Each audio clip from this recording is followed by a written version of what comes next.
So what's up, everyone? It's me, True Star Screamer, and this is a special review. We are looking at the Mezco 112 series, The Crow. This is based off the visage of Brandon Lee from the 94 movie. And I have been waiting almost 28 years to have a figure like this in my collection. Yeah. This is going to be a review.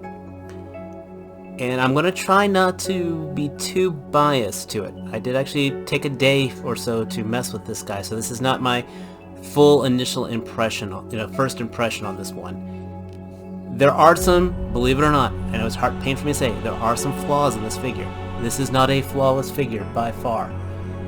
But this is still going to be one of my most favorite figures in my collection, hands down. Back in the 90s, yeah, I was one of those kids. I admit it completely.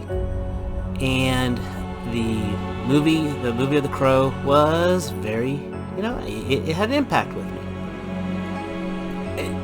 The movie has not aged well. Don't get me wrong, the movie has not aged well. The soundtrack, on the other hand, is still one of the best damn soundtracks out there.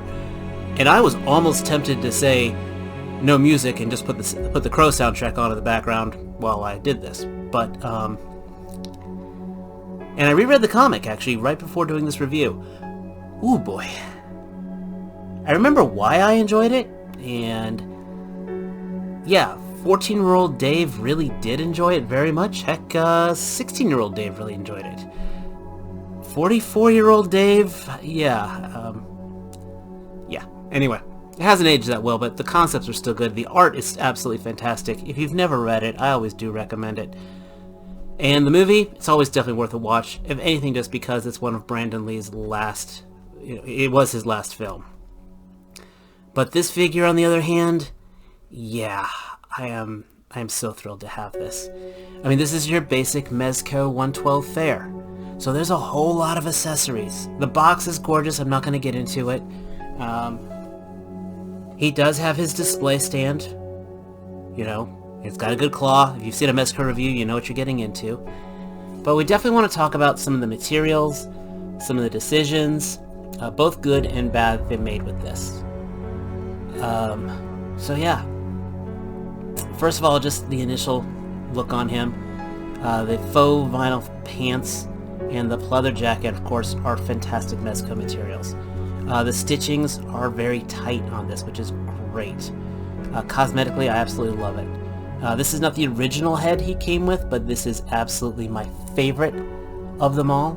This is his spouting bad goth poetry face while laughing ironically type of thing.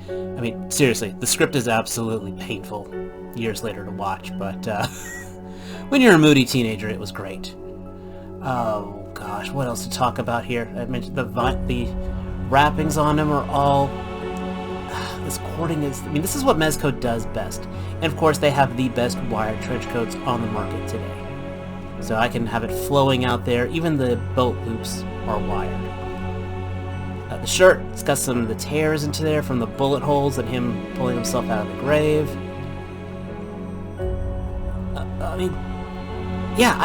If you take him out of the box and find one pose, you'll be thrilled.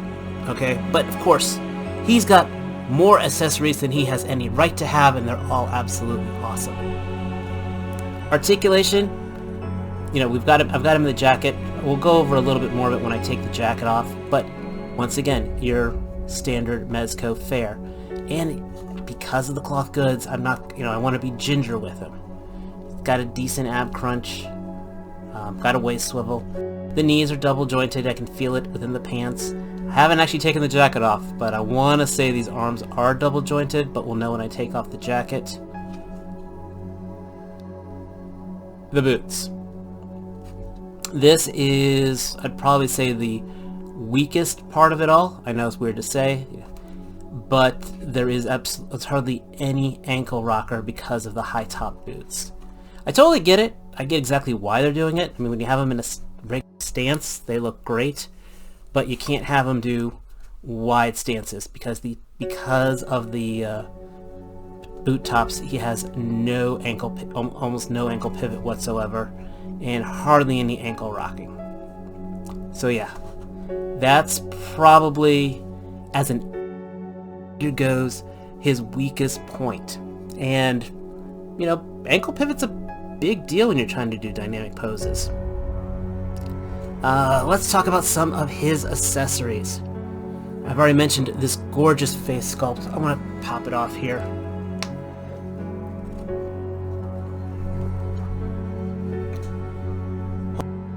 I'll focus on this properly. I mean, they get the eyes are painted immaculate. This is absolute. This conveys that emotion, that pained smile, that cruel look of vengeance. And the hair is so well done. This was not a cheap figure, and I have no qualms. I'm so thrilled that I have this. But we've got this head sculpt.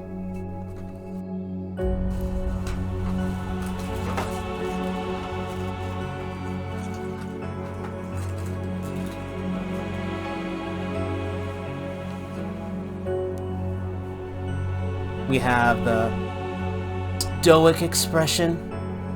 I should really put this on the body, I know, but still.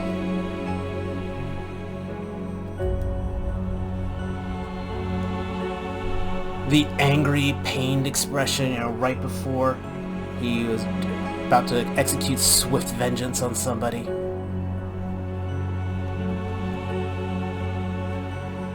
And the angsty look again.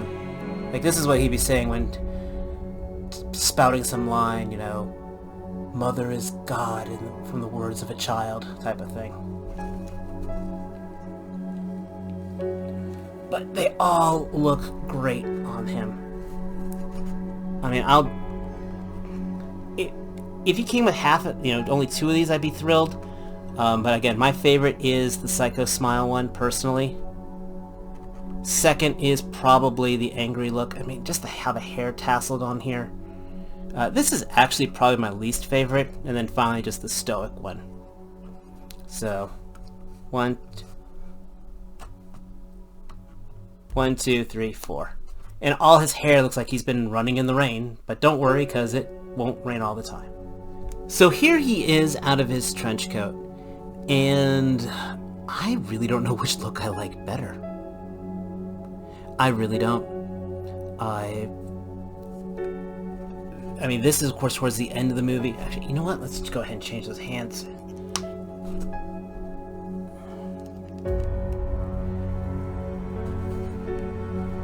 Lord, that makes such a difference!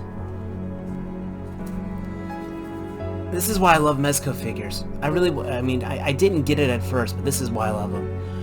But yeah, this is towards the end of the movie, like when he was fighting T-Bird, and you know, he's up fighting in the rain, he's been shot at and all that, but my gosh, it makes a difference. I love it. I really do. The elbows are double jointed, by the way, but again, those lack of ankle pivot just really does kind of put a hamper on it. Now, being a Mezco figure, he does come with the usual fervor of hands. He's got his fist, he's got his gripping hands, which we'll show off in a little bit. He's got his jazz hands, and dramatic, more dramatic flair to it. But he also has 2 unique hands from the movie.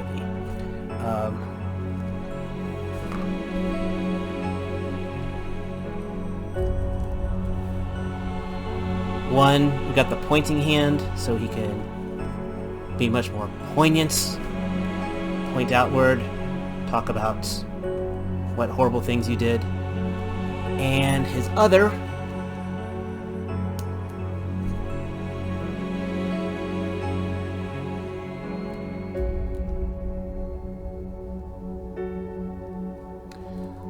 is the bullet hole scene. I believe in the movie this is when he actually got killed.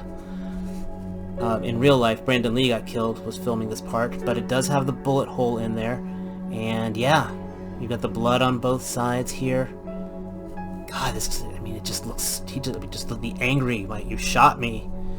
And this just kind of gives it that, you know, that little more dramatic effect. Now, it's been a while since I've seen the movie, but I don't want to say qualms, but my only real criticism about these hands is they don't have the vinyl tape on them. So it kind of kills the flow to it. Again, I don't remember at this point in the movie if he had it on or not, but it does kind of, I don't know, kill the vibe. Now, two more unique accessories. One is the weather vane. He had this at the end of the movie, again when fighting T-Bird. And he also has his guitar. I love this guitar. You know, cast in beautiful black plastic with the silver paint on them. It's got the rivets on the back. It's, you know, the pegs on here. This guitar is gorgeous, and the strap is made out of the same vinyl faux leather.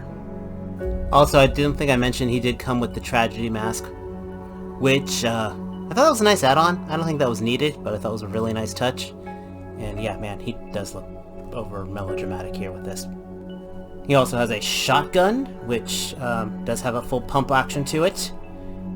Does not come with a blast effect of any kind, but I don't know. I think it would have been cool if it had a blast effect shooting rings out. God, that was probably one of my favorite scenes from the movie. Automatic pistol. Revolver. Dagger. Katana. Because why not? And us can barely see it, but he also has a cigarette lighter. Now, he used the shotgun to set the pawn shop on fire, but he did use a cigarette lighter for my favorite accessory.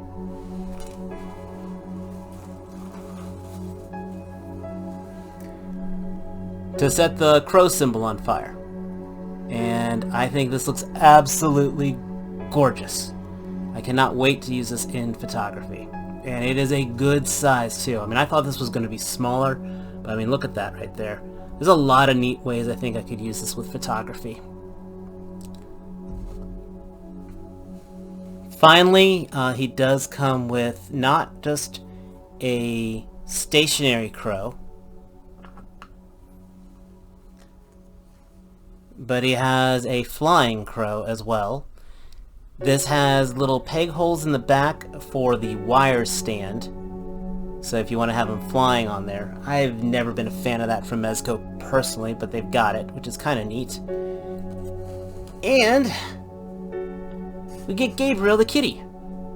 He is a static piece, beautifully painted. I probably should have had him in the corner, but then you guys would have thought this was a D-Amazing review. But this is very well done. Like at the beginning of the video, I said, this is not a cheap figure. This is a Mezco figure. This guy was over $100. I feel I got, $95 worth out of it. These ankles are probably the one thing that kills me. Aside from that, I love everything I have here. Go away, kitty, and make me smile too much. No, jokes. The accessories are on point. The build is, as I said, 95% there, just these stupid ankles. The design is dead on what I want. This is Eric Draven. This is Brandon Lee. The detail on this, the love on this is there. This is the figure I have been waiting for. That McFarlane Movie Masters one, again, static page, no thank you. Static pose, no thank you. The Diamond Select, no, that is an insult to anything I collect. It's just not my thing, I'm sorry. This is what I want. This is going to be an absolute highlight piece for my collection. I am very happy to have it. Needless to say, I do recommend it if you're a fan of this property. If you're not a big Crow fan, it's an action figure that has got a lot of gothic design to it. I don't know if you'll have the same heartstrings pulled for you like I do, but if you're like me and you just want to now queue up Slip Slide Melting or After the Flesh, you know how. You know what. If you know, you know. But tell me what your thoughts are. Give me a comment down below. Give me a like if you like this video. If you don't like it, tell me down below why you didn't like it. We got more cool stuff coming in, as I keep saying, as I keep harping, and hopefully this is an indication of what we got to go. I'm waiting for one more figure to arrive to my pile of loot before I hit send on there.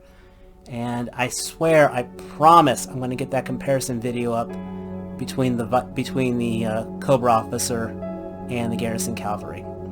But, as always, until next time, take care, peace.